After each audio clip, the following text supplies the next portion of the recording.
don't know if you know the amount of public interest in Plymouth Airport. A post I put on Facebook recently had over 500,000 views from around the world. 500,000 views. And there you go.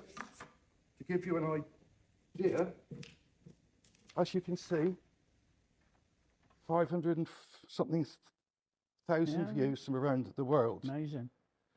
So the interest is high. And basically, I contacted all my subscribers and I asked them what I should ask you. Yeah. And it was hundreds of replies. So I've tried to bring them down to some pretty basic elements. Okay. Number one, people in Plymouth feel that we are a bit lost down here. And how much longer does Plymouth have to be at the end of the A38 that seems to have accidents, unfortunately, every day, or at the end of a railway system that's 100 years old and doesn't work when it's wet or rough weather? So people feel that we need another option. So the questions are now, but that's the background. They wanted me to say that we feel Plymouth is left behind. One of the main questions they asked is, what is your personal view on Plymouth Airport? I mean, the first thing to say is that I was not involved in the decision to close Plymouth Airport. In fact, if I had been involved in the decision to close Plymouth Airport, I would have said, we're not closing Plymouth Airport, because when I became involved in economic development, the council official who used to run the economy department said to me that it was really important that we kept the air links going because of connectivity between Plymouth. Business traffic mainly, not leisure travel so much. And it was useful. So, for example, at the time, we had air links from Heathrow. So people would come into Heathrow from America, and then they would interline, they call it, at Heathrow, get on a smaller plane and come down to Plymouth. And similarly, it was useful for people. The biggest users at Plymouth Airport used to be Imris, which was English China Clays back in the day. And they used to use it a lot to get to London and go from there. But it was always, and people keep forgetting this, it wasn't Plymouth to Heathrow, it was Plymouth to Newquay to Heathrow, right? Because we only ever got half the plane full, those Dash 8s, half the plane was full at Plymouth, and then they'd go and pick up at Newquay, and then it'd be a full plane going to London. And then Imris, as you probably aware, didn't, they pulled out, and therefore that business traffic was halved effectively.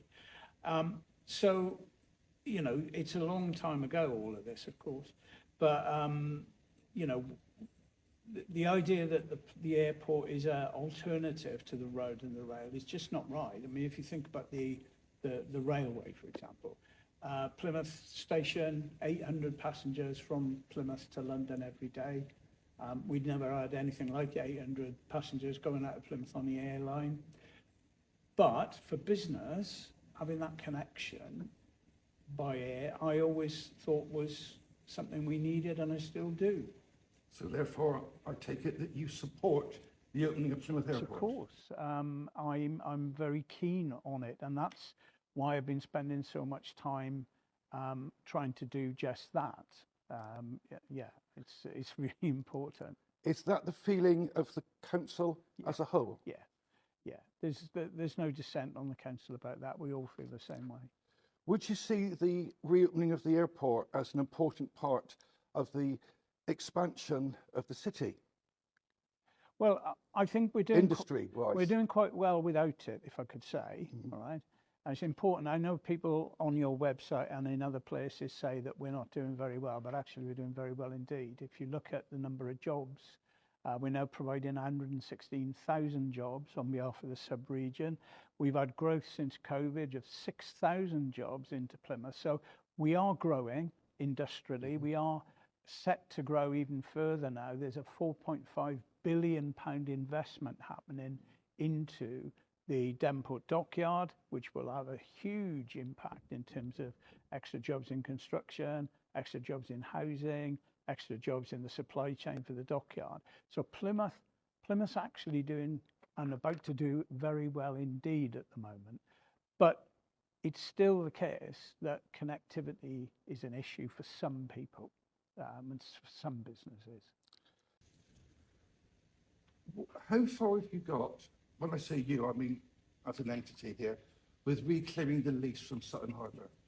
So I can't go into any details at the moment because we're in the middle of a legal process with Sutton Harbour to get that lease off them. I mean, control of the land is what's the most important thing now to what happens to the airport in the future. We have no options at the moment without control of that land. So that's what we're spending our time now doing, just that, trying to get that lease off them.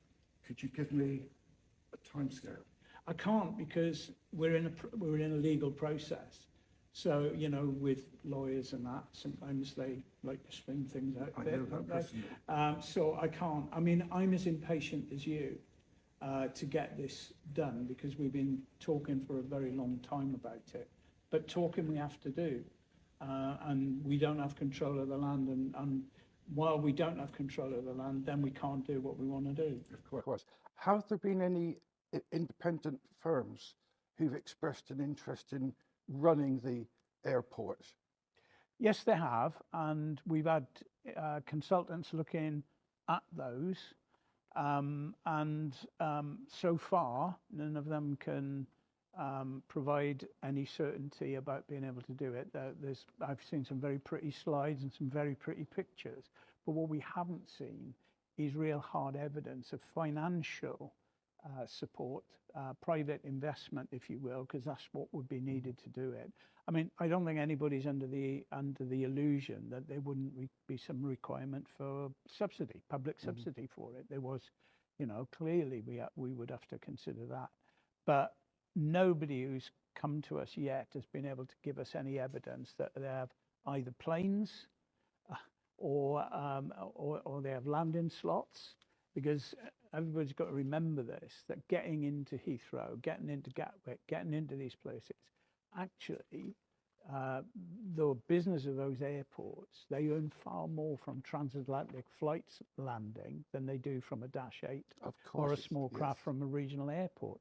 And so, you know, that's partly why, you know, that's part of the equation here. It's not just about what we do here, but it's about how the airports that we want to land in operate as well.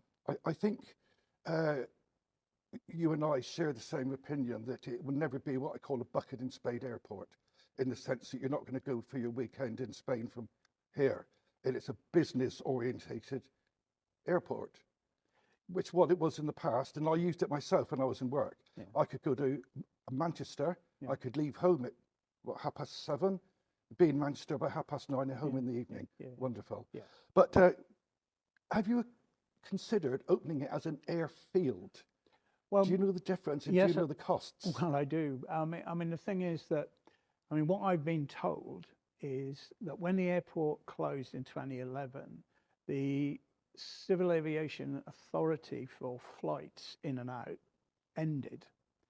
Now, what we used to have is historic permission, because increasingly the safety zones at the width and the length of the airport were not as they should be, but because Plymouth had been open, those permissions were continued. Now, as soon as it was closed in 2011, those permissions stopped. So there is now an issue about how long the runway would have to be, how wide it would be, and all this and the rest of it. Now, what I think will happen is that there will be a Category 3 airfield, is what they're talking about. So, I mean, for that, you don't need a fire brigade, you don't need an air traffic control tower, you need a windsock, and you don't even need a runway. You could have it grassed. Taken my words out of my list here. Yeah. And some people who worked for Plymouth Airport, and another of my subscribers who worked at Heathrow, he said basically on the bare of it, you could actually reopen the airfield for £1,000 by painting out the crosses on the runway. Well, I don't know about that, but what I do know is that what we had there before wouldn't be. So it isn't, you know, when people talk about reopening the airport, that won't happen, and it can't happen without major land acquisition and major money. But an airfield, a business airfield, a Category 3 airfield, would deliver a lot of that connectivity very cost effectively. It certainly would, wouldn't it? The government for any funding. Yes, I have. I wrote to the aviation, to the Secretary of State for Transport following a council meeting here before Christmas. I've had a reply, and they were, let's say, a bit circumspect about what they said in the letter, because they were aware that we're currently in discussions with the leaseholder, St Harbour. But they wanted me to keep them informed of how those things were going, and we could have further discussions in the future. But yes, so I have written to them. But as you said, we don't need that much money, do we? No. Because there's an airfield at Bolt Head. You may know Bolt Head, it's near Salcombe. Yeah. It's run by volunteers. Yeah. And they pay 20 quid to land. Mm. And the airport, even our airport at Plymouth, still has an aircraft hangar. Yeah. So it's all there for an unlicensed airfield. Yeah, no, absolutely. I mean, whether the city council would want to make it a voluntary thing, or whether, you know, they would want some staff in there and some welcome stuff, I don't know. But the point is, you've made the point yourself, that a Category 3 airfield does the connectivity job. It does the job. Air to taxis, private aviation, all these things that we need. Yeah, yeah.